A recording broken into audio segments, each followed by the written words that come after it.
Sir, there is nothing in the bag, sir. Why are you doing this? Why do you have all this zip tie? तो guys ये news 18 का नाम तो आप लोग ज़रूर सुना होगा, इसीलिए मैं आपको स्क्रीनशॉट पर अपडेट जारी करके बता रहा हूँ। जस्ट ये अभी का अपडेट है। ना ड्रग्स, ना करेंसी और ना गोल्ड। एयरपोर्ट पर आपने बहुत सारे गिरफ्तारी देखी होगी, लेकिन इस तरह का गिरफ्तारी आपने कभी नहीं सुना होगा। तो ये नियम जान लेना, क्योंकि एयरपोर्ट अथॉरिटी ने एक वार्निंग दिया और बताया है ये अपडेट जारी करके कि आप ड्रग्स के वजह से बहुत सारे यात्री को देखा होगा गिरफ्तार होते हुए, ज़्यादा करेंसी लेके जाने के वजह से देखा होगा गिरफ्तार होते हुए, गोल्ड के वजह से आए दिनों बहुत सारे लोग गिरफ्तार होते हैं। लेकिन ये जो गिरफ्तारी हो रही है और ये हुई है आज, वो भी आप सुनकर दंग रह जाओगे, क्योंकि 26/11 के बाद जो मुंबई में हमला हुआ था, आप अगर भारतीय हो तो इस दिन को ज़रूर याद आएगा आपको, क्योंकि इस दिन को काला दिवस के रूप में मनाया जाता है। जो मुंबई में ताज होटल पे हमला हुआ था, कसाब ने जो हमला किया था, उस टाइम से ये चीज़ बैन था एयरपोर्ट पे।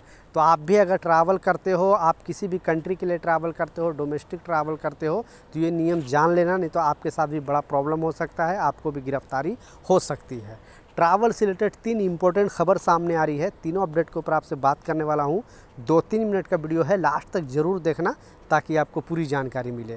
तो चलिए स्टार्ट करता हूँ, बताता हूँ अपडेट के बारे में। तो एयरपोर्ट अथॉरिटी ने और जो विदेश मंत्रालय ने एक वार्निंग दिया है, जितने भी यहाँ पे बेसिकली एक गलत कामों में लिप्त रहते हैं और जिसके ऊपर भी FIR है, कि अगर अदर कंट्री के लिए अगर आपको ट्रैवल करना है और अगर आपके ऊपर केस है, तो स्पेशल परमिशन आपको लेकर ही आप ट्रैवल कर सकते हो। ऐसे नहीं, क्योंकि बहुत सारे यात्री को इस तरह का एयरपोर्ट पर जैसे ही जाते हैं, उनको आप अगर इंडिया में किसी भी क्राइम में आप लिप्त हो, आपके ऊपर FIR है, केस है, तो यहाँ इंडिया में रहते हुए आपकी गिरफ्तारी नहीं हो पाती है। शायद आप छुप कर कहीं भी चले जाते हो, रहते हो, लेकिन एयरपोर्ट पर आपके खिलाफ़ वहाँ पे डाल दिया जाता है विदेश मंत्रालय द्वारा कि ये शख्स के साथ अगर ये शख्स आता है एयरपोर्ट में और इस तरह का हरकत इन्होंने किया है, तो वहाँ से बहुत सारे लोगों को गिरफ़्तार किया जा रहा है एयरपोर्ट से।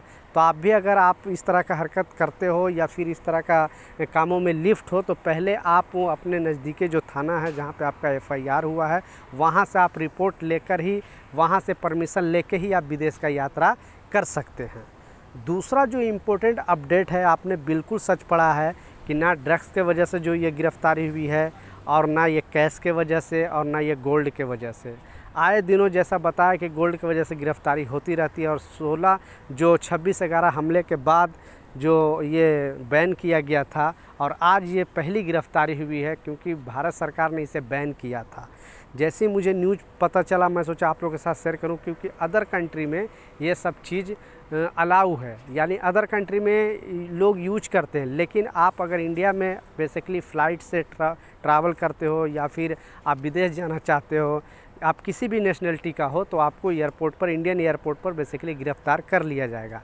वो जो गिरफ़्तारी का कारण बताया जा रहा है, सेल्फ फ़ोन, ठीक है, सैटेलाइट फ़ोन जो आता है, आप लोग ज़रूर जानता होगा, सैटेलाइट फ़ोन जिससे नेटवर्क का कोई लेना देना नहीं है, सैटेलाइट से ही आप बात कर सकते हो, यानी फ़्लाइट के ऊपर से आप फ़ोन कर सकते हो किसी से सैटेलाइट फ़ोन से। तो सैटेलाइट फ़ोन आप अदर कंट्री से ना इंडिया में लेकर आ सकते हो, ना इंडिया से आप अदर कंट्री लेकर जा सकते हो। एक अमेरिका का शख्स था, जो यात्री था, वो बेसिकली जा रहा था मलेशिया, और उसको एयरपोर्ट यानी दिल्ली एयरपोर्ट पर गिरफ़्तार कर लिया गया है, क्योंकि इनके पास सैटेलाइट फ़ोन था।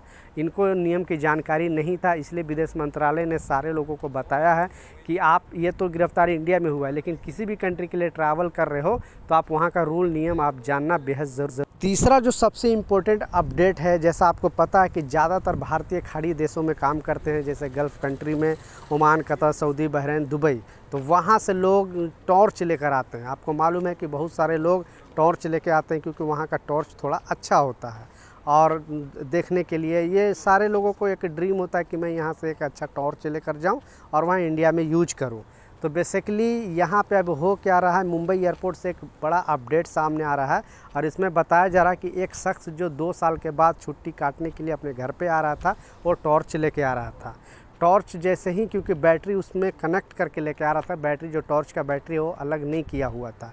स्कैनिंग में देखा जाता है कि इसमें कुछ उनको डाउट होता है, तो इनका पूरा लगेज खुलवाया जाए, और इसमें जांच में पता चलता है कि इस टॉर्च वाले जो बैटरी है उसमें ड्रग्स था, और फिर इनको गिरफ़्तार कर लिया जाता है। इनसे पूछताछ जारी है, जबकि इनका कहना है कि ये हमारा सामान नहीं है, कोई हमारे साथ गलत किया है और ये कोई चेंज किया, इस तरह का चीज़ इन्होंने बता रहा है। लेकिन अगर आपके पास इस तरह का चीज़ निकलेगी तो आपकी गिरफ़्तारी होगी। इसलिए आप किसी का दूसरे का सामान ना लें और ना लेकर जाएं, नहीं तो शायद आई डोंट नो इनका सामान था या दूसरे के था, लेकिन ये बोल रहे ये हमारा सामान नहीं है और ये जो बैटरी है ये बिल्कुल हमारा नहीं है। टॉर्च तो इनका था, 3-4 टॉर्च ये लेकर आ रहे थे, लेकिन ये 3-4 में से एक टॉर्च में इस तरह का ड्रग्स का मामला आया है। तो आप भी अगर फॉरेन कंट्री से ट्रैवल कर रहे हो, कोई ये सामान आपको दे रहा है अपने जानने वाले पहचानने वाले, तो पहले वो सामान को आप अच्छी तरीके से खोल के देख लें कि एक्चुअली इसमें है क्या, नहीं तो आप बहुत बड़ा प्रॉब्लम फंस सकते हो। अगर कोई करीबी एकदम रिश्तेदार है, अपने जानने वाले पहचानने वाले, तभी उनका सामान लेकर जाए, नहीं तो दोस्त यार, क्योंकि बहुत सारे फॉरेन कंट्री में दोस्त बन जाते हैं और फिर शायद आपके साथ इस तरह का हरकत हो सकता है। तो ये कुछ अपडेट था, ये कुछ न्यूज़ था, मैं सोचा आप लोगों के साथ शेयर करूँ।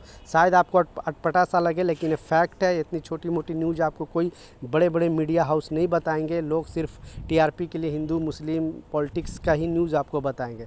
लेकिन मुझे जैसी अपडेट पता चला, मैं सोचा अपने जितने भी सब्सक्राइबर भाई है बेसिकली फ़ॉरेन कंट्री में ज़्यादा काम करते हैं, उनको ये रिपोर्ट बता दूं ताकि उनको कुछ सीखने को मिले। अपना राय नीचे कमेंट सेक्शन में ज़रूर लिखें। मिलता हूं नए अपडेट के साथ, नई जानकारी के साथ। जब तक जय हिंद।